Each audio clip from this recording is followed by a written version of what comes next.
Nandini's digital diary coffee with Meenakshi பாண்டிச்சேரியில் சூப்பராக இந்த டே ஸ்டார்ட் ஆனது. ரிலாக்ஸிங்காக இருந்தது. ஒரு 24 ஹவர்ஸ் தான் அங்கே இருந்திருக்கேன். ரொம்ப ரிலாக்ஸிங்காக இருந்தது. மார்னிங் காம்ப்ளிமெண்ட்ரி பிரேக்ஃபாஸ்ட் அவ்வளோ வெரைட்டி வச்சுருந்தாங்க.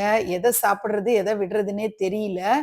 ஆக்சுவலி நான் பெரிய ஃபுட்டிலாம் கிடையாது. உங்களுக்கு நான் நிறைய முறை சொல்லியிருக்கேன். ஆனால் எல்லாமே டேஸ்ட்டாக இருந்தால் எப்படி சாப்பிடாம இருக்க முடியும்? நான் எதெல்லாம் டேஸ்ட் பண்ணி பார்த்தனோ அவ்வளவும் இன்னும் கொண்டா கொண்டான்னு சாப்பிட்ற மாதிரி அவ்வளோ டேஸ்டியாக இருந்தது. நான் ரொம்ப என்ஜாய் பண்ணேன். நிச்சயமா ஃபேமிலியோட போய் ரிலாக்ஸ்டாக இருக்கிறதுக்கும், நல்லா சாப்பிட்டு நல்லா ரெஸ்ட் எடுக்கணும்னு விரும்புகிறவங்க இந்த ரிசார்ட்டை நீங்கள் போய் என்ஜாய் பண்ணலாம். உண்மையிலே ஃபேமிலி டைம் அப்படின்னு சொல்லிட்டு நீங்கள் ஸ்பெண்ட் பண்ணணும்னு நினச்சிங்கன்னா அவ்வளோ வெரைட்டி. அங்கே இருக்கிற செஃப் வந்து ஸ்பெசிஃபிக்காக வந்து என்கிட்ட எப்படிமா இருந்தது பிரேக்ஃபாஸ்ட் அப்படின்னு கேட்டப்போ நான் ரொம்ப ஸ்லாகிச்சு நல்ல காம்ப்ளிமெண்ட்ஸ் எல்லாம் கொடுத்துட்டு வந்தேன். இந்த ரிசார்ட்டை பற்றி எவ்வளோ சொல்கிறீங்களே, இந்த ரிசார்ட்டோட பேர் என்ன, இங்கே இருக்குது அப்படின்னு கேட்டிங்கன்னா த ஷோர் த்ரிஷ்வம் அப்படிங்கிறது தான் பாண்டிச்சேரியில் இருக்கிற பீச் ரிசார்ட்.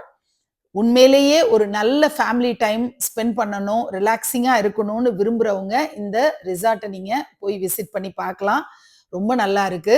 பாண்டிச்சேரியில் இருக்கிற போத்தீஸ் போயிருந்தோம். என் ஃப்ரெண்டு கிறிஸ்டியனுங்கிறதுனால கிறிஸ்மஸ்க்கு அவளுக்கு சாரி வாங்கி கொடுக்கணும்னு ஆசையில் 2 சாரி ஒரே மாதிரி வாங்கினோம். ஒன்று தேன் கலர், இன்னொன்று நாகப்பழ கலர்.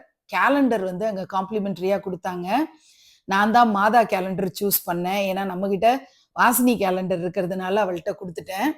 ஆரியபவன் மேல்மருவத்தூர் பக்கத்தில் இருக்குது. சத்குரு நடத்துகிற ரெஸ்டாரண்ட் நினைக்கிறேன். லிங்கபைரவி தரிசனம் பண்ணிக்கிட்டேன். சூப்பராக இருந்ததுங்க. உண்மையிலே ஆத்தன்டிக், ரொம்ப மைல்டான மசாலாவோட நீங்கள் ஒரு சூப்பர் லஞ்ச் சாப்பிடணும்னு விருப்பப்பட்டீங்கன்னா ட்ரை பண்ணி பாருங்க. செமையாக இருந்தது. அவ்வளோ பேர் கூட்டம் அப்படி இருந்தது. நிறைய பேர் அந்த பக்கம் பாஸ் பை பண்ணுறவங்க அங்கே தான் சாப்பிட்றாங்க.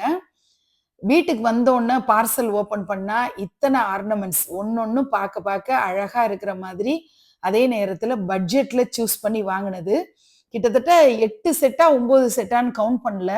இத்தனை செட்டும் சேர்ந்து 3200 ரூபாய் தான், இன்க்ளூசிவ் ஆஃப் அந்த பார்சல் கொரியர் சார்ஜஸோட சேர்ந்து. உண்மையிலே பட்ஜெட்டில் இவ்வளோ ஆர்னமெண்ட்ஸும் வாங்கிட்டேன்னு ஒரு சந்தோஷம்.